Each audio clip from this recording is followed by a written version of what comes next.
Hey everybody, we hope you're having a great day. Welcome back to Quiz 12, the place where we ask some questions, you give some answers, and we all learn some interesting facts and information along the way.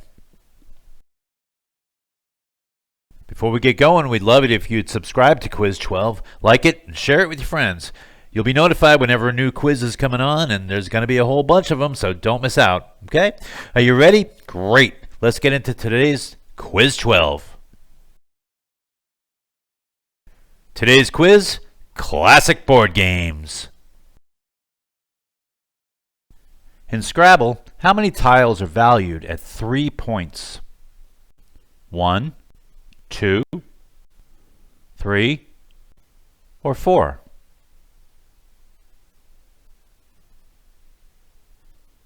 The answer is 4. There are 26 letters and a couple of blank tiles to deal with in Scrabble, varying in point values from 0 to 10. But only 4 of them are worth 3 points: B, C, M, and P. Of course, put those on a double or triple letter score and you're racking up some points, but on their own, they're worth 3 points. Number 2. How many pieces does each player start with in Backgammon? Is it 12, 15, 18, or 21?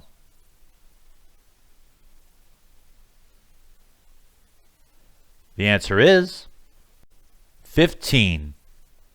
There will be 30 checkers on the board to start, and each player has 15. The players will each set up on 4 triangles known as points. 2 points will have 5 checkers, 1 will have 3, and another point will have 2. And that makes 15. What do you press in order to roll the die in Trouble? Is it the dice-o-meter, Roll-o-turn, Lob a number, or PopoMatic?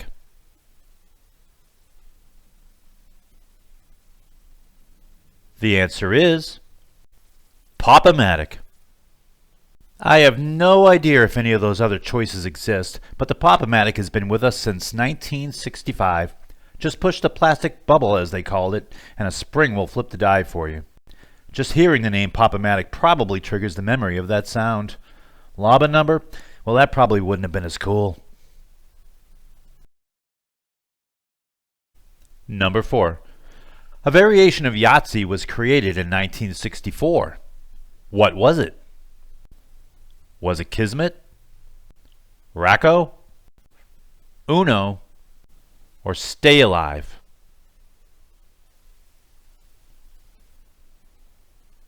The answer is Kismet. Kismet is played in the same manner as Yahtzee, but the numbers, or pips, themselves are of different colors, and it comes off as a sort of cross between Yahtzee and poker. For instance, the lower section of the scorecard is based on the numbers and colors that are rolled, as opposed to just the numbers. You can roll a flush, a full house of the same color, and even a Yarborough, which is basically the chance from Yahtzee. And instead of a Yahtzee, you'll be rolling a Kismet. And Kismet, that's the Turkish word for dare. Did you know that? Now you do. Number 5. The grid in Battleship is 1 to 10, and A to which letter? K, J, H, or I?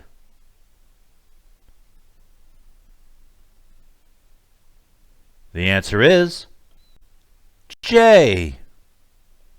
Battleship goes across from 1 to 10, so it makes sense to go down from A to J, because J, after all, is the 10th letter of the alphabet. It gives us a cool 100 grid board, too. Number 6. How many players are there in Chinese checkers? Is it 4, 6, 8, or 10?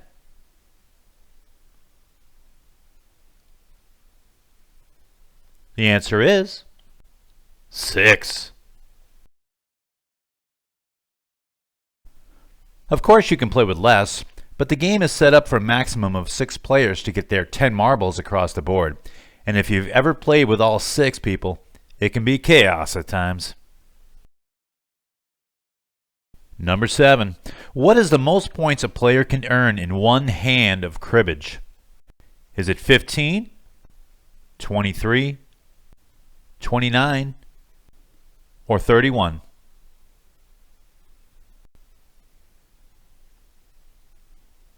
The answer is 29.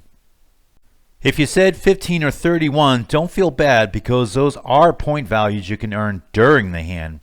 But as far as final total of points after each has played all 4 of their cards, it's 29.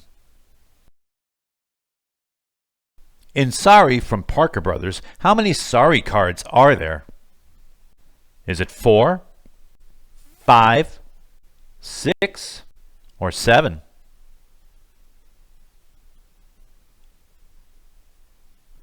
The answer is 4.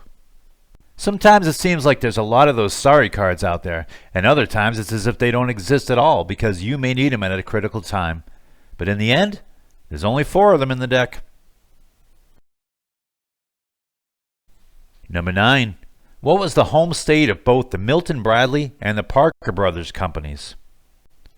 Was it New York, California, Illinois, Massachusetts?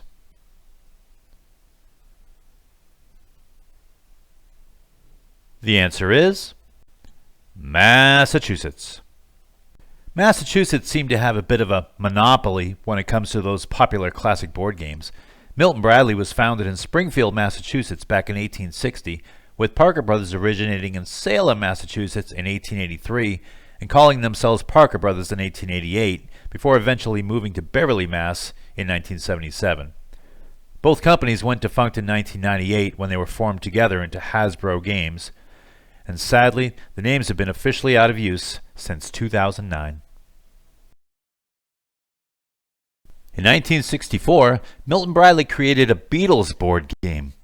What was it called? Was it the Twist and Shout game?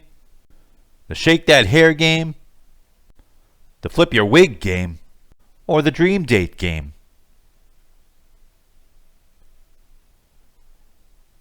The answer is the Flip Your Wig game.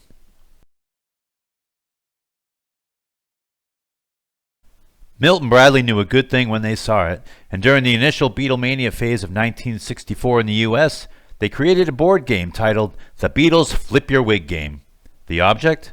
Choose which Beatle you wanted to be, and they go around the board, hoping to be the first to collect cards of your Beatles face, autograph, instrument, and a hit record. Be the first to collect all 4 and you won. Wigs, by the way, were not included. Number 11. Which celebrity heartily endorsed the game of life and appeared on its $100,000 bill? Was it Art Linkletter, Ed Sullivan, Bing Crosby, or Bob Hope?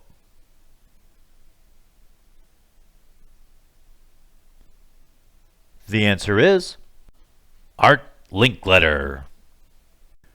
The original cover of the box has a seal with "I heartily endorse this game" along with Art's signature, and it featured his likeness on the $100,000 bill.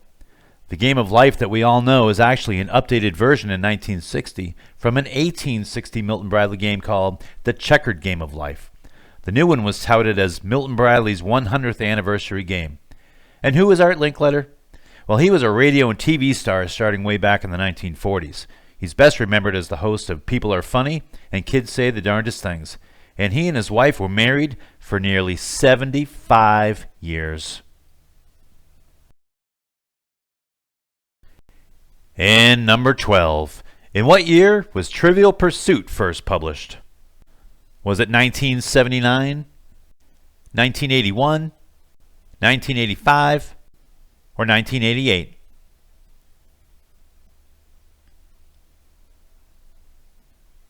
The answer is 1981. It was first created back in 1979 in Montreal, Quebec, and first published in 1981.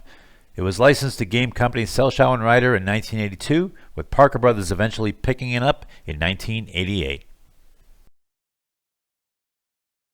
Well, that's going to do it for this edition of Quiz 12. You hope you had some fun and learned a little something along the way. Let us know how you did in the comments section below. Don't forget to subscribe, like, and share. Join us for all the Quiz 12 videos, and remember, never stop learning. Have a great day.